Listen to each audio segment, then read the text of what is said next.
Olá pessoal, meu nome é Gilberto, eu criei o grupo Síndrome de Lee Brasil e vou fazer esse vídeo agora para apresentar uma coisa que me preocupou bastante na época, hoje já não mais tanto, né, até por conta de coisas que eu vivenciei e aprendi com a ajuda de muita gente, e vou passar essa ajuda aí para vocês, tá?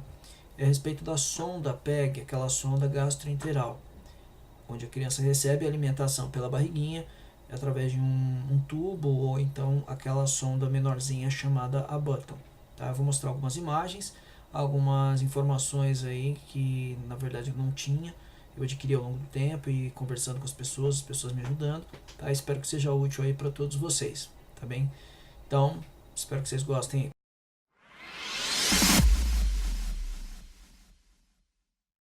Bom, primeiro de tudo é assim, medos. Eu tinha vários medos. Primeiro medo, dor, incômodo, machucar a criança, né? Lógico, essa sonda ela é colocada através de uma incisão, é feito um furinho na barriguinha da criança. Esse furinho ele atravessa lá o estômago, é uma coisa bem pequenininha assim, tá?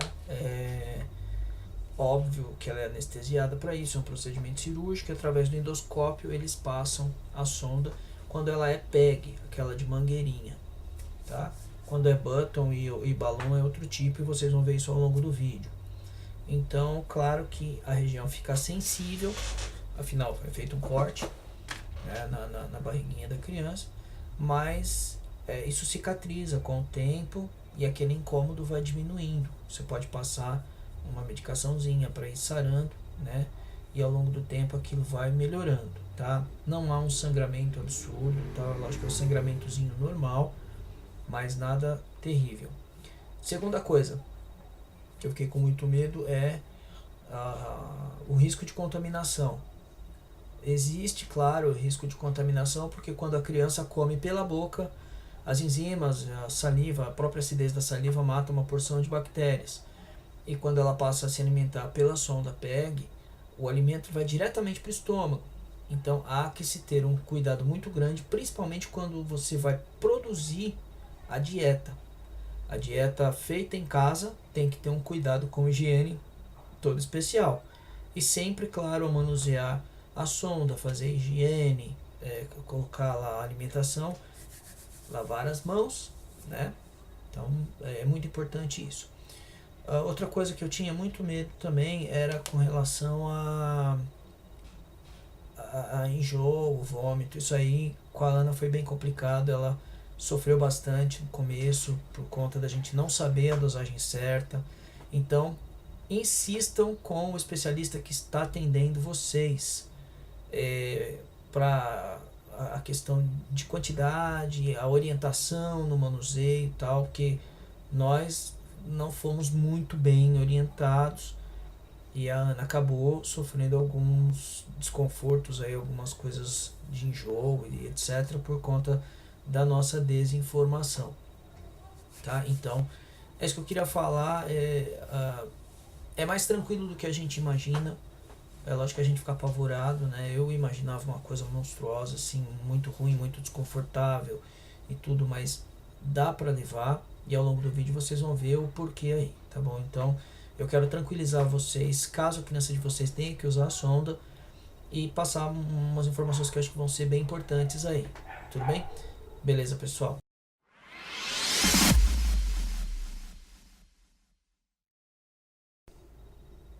Bem, gente, no meu caso, no caso da Ana, a colocação dessa sonda ela foi necessária por conta dela ter desenvolvido uma escoliose e precisar de um ganho de peso grande e em pouco tempo para poder fazer uma cirurgia de correção.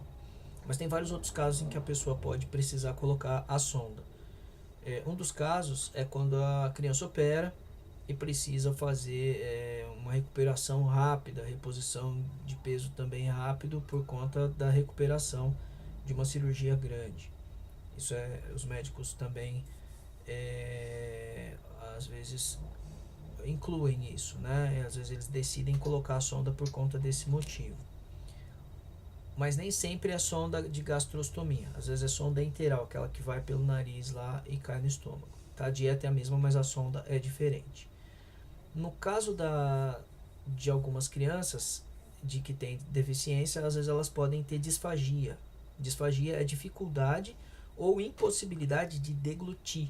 Elas não conseguem fazer o mecanismo de engolir a comida, ou já nascem assim, ou desenvolvem com o tempo por conta da deficiência, né, do avanço da deficiência ou da própria deficiência em si, e tem que utilizar essa sonda de gastrostomia aí. Tá? No meu caso, a Ana pode comer, ela mastiga, porém a gente nota que ela vem desenvolvendo uma disfagia. Então, ela até pode comer, mas a gente dá prioridade para a sonda por dois motivos. Primeiro, para engordar. Segundo, porque ela já está tendo um pouco de dificuldade para mastigar e engolir. Então, ajuda nas duas formas. Tá? Cada caso é um caso, claro, mas normalmente os casos mais aplicáveis são isso. Se você perceber que o seu filho tem dificuldade de engolir, se engasga com muita facilidade, tosse muito durante as refeições, durante a deglutição de algum líquido ou de algum alimento até sólido pastoso, procure um fonoaudiologista, um gastroenterologista, para se certificar de que talvez ele possa necessitar de uma sonda de gastrostomia. A gente não sabia da disfagia, ficamos sabendo também há pouco tempo, e eu me informei e estou passando isso aí para vocês. Tá? Então, caso vocês percebam aí que a criança se engasga com muita frequência, tosse com muita frequência, procura o fono vai te falar se essa criança tem disfagia ou não. Se ela tiver disfagia, tome cuidado, porque se ela não usa sonda, só come pela boca, bebe pela boca, corre o risco dela desenvolver a chamada pneumonia de repetição ou pneumonia recorrente, que são algumas infecções pulmonares que dá na criança por conta dela broncoaspirar aí durante a alimentação. Tá? Então tomem esse cuidado com o filho de vocês, porque são informações que a gente não tinha e eu gostaria de passar para vocês aí. E principalmente crianças que têm síndrome de Leigh eventualmente podem desenvolver esse tipo de problema aí. Claro que não sou eu a pessoa mais indicada para dizer se o seu filho pode ou não também comer, tomar a dieta ou só tomar a dieta, tá? Então, consulte o seu médico. Entretanto, no meu caso, falo pela Ana, ela come pouquinho, mas come. Então, eu dou a dieta e nos intervalos, o que ela sentir vontade de comer, eu ofereço para ela. Tá? Não faz mal, não tem problema nenhum, mas é óbvio que isso vai depender de caso para caso. Há casos em que dar um alimento para a criança pode prejudicá-la, não pelo fato dela tomar a sonda, pelo fato dela ter algum problema aí de deglutição, tá?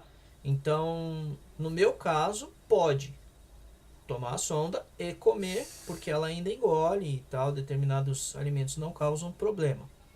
Mas no seu caso, procure se informar com o fono ou com o médico que acompanha o seu filho.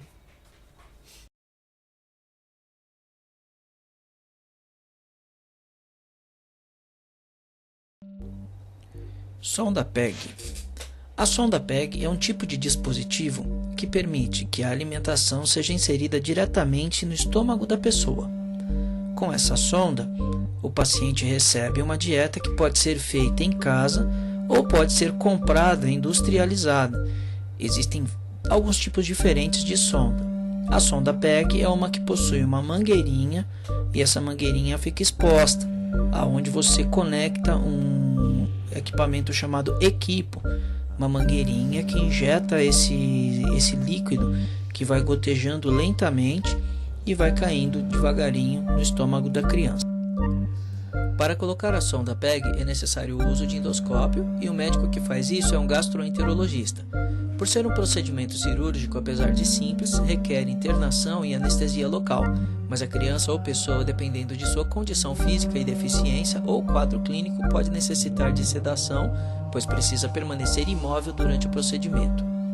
Existem dois tipos de sonda PEG quanto ao tipo de fixação interna: a conhecida como cogumelo e a conhecida como balloon ou balão em português. A cogumelo tem uma peça que fica dentro do estômago que impede que a mangueira saia. Essa peça é semelhante a uma tampinha de garrafa ou a parte superior de um cogumelo. Elas são mais simples, mais baratas e não saem facilmente, sendo necessário para sua colocação ou troca o uso do endoscópio, anestesia ou sedação, dependendo da criança. A sonda PEG balloon ou balão é colocada também pelo gastroenterologista, mas ao invés de ser fixada internamente como a anterior, ela possui um pequeno balão na extremidade da mangueira que é inflado com uma quantidade de água ou ar, impedindo que saia pelo orifício. Para inflar e desinflar o balão, basta uma seringa conectada à válvula na ponta externa da sonda. A maior vantagem deste tipo de sonda é que para sua substituição por outra do mesmo tipo, não é necessária a sedação ou anestésicos fortes. Na maioria das vezes, nem mesmo anestesia local é necessária, dependendo da sensibilidade da criança ou pessoa. Pode acontecer do balão desinflar ou vazar por defeito de fabricação ou erro de quem a manuseia. Se o balão desinflar por engano de manuseio e a sonda sair, caso você saiba, apenas a coloque de volta e infle o balão de novo, conforme as instruções do médico ou fabricante. Se não souber como fazê-lo, procure um hospital levando a sonda e peça recolocação. Não demore, pois o orifício se fecha naturalmente em questão de horas, e se isso ocorrer, o processo deverá ser refeito totalmente. Se injetar muita água ou ar, o balãozinho pode estourar e a sonda danificada deverá ser imediatamente substituída, pois não ficará mais fixa, podendo sair a qualquer momento. Algumas pessoas procuram obter uma sonda reserva para emergência. Estas sondas são ligeiramente mais caras que as PEG cogumelo e são mais facilmente encontradas.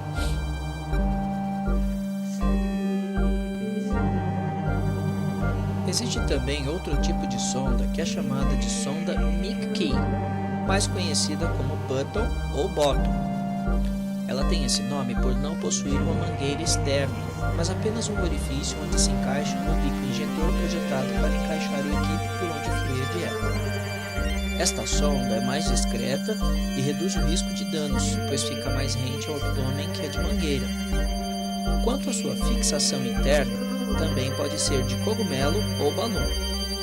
Para a primeira colocação, o procedimento é o mesmo das sondas PEG. Entretanto, para sua substituição, tanto as de cogumelo como as de balão não requerem sedação ou uso de endoscópio. Estas sondas são bem mais caras que as PEG e mais difíceis de serem encontradas.